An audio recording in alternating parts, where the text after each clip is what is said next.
The half-orc Paladin, Elvish Ranger, and human wizard ventured forth into the village. Exploring the abandoned buildings, they found the remains of a small family in one house. The Paladin and Ranger said a few words in remembrance, while the wizard searched for clues as to what happened. As they entered the tavern, they found the minstrel's lute, still standing in the corner. But something else caught their attention as they saw the strange etching on the well.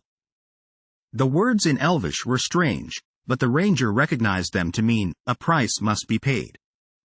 The trio discussed what could it mean, with no answer. The elven ranger suggested they ask at the closest village, and find out if anyone knew what the words meant.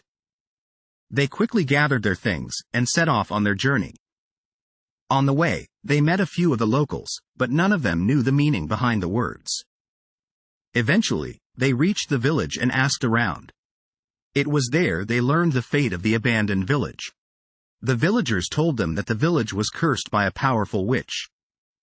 Angered by the refusal of the village to succumb to her demands, she placed a powerful hex that required a payment to be made in order to lift the curse. The price was a human sacrifice from each family in the village. Shaken by the horrific tale, the Paladin, Ranger, and Wizard vowed to find a way to save the village. They ventured back to the abandoned village with a plan. They would offer themselves as the payment to save the village.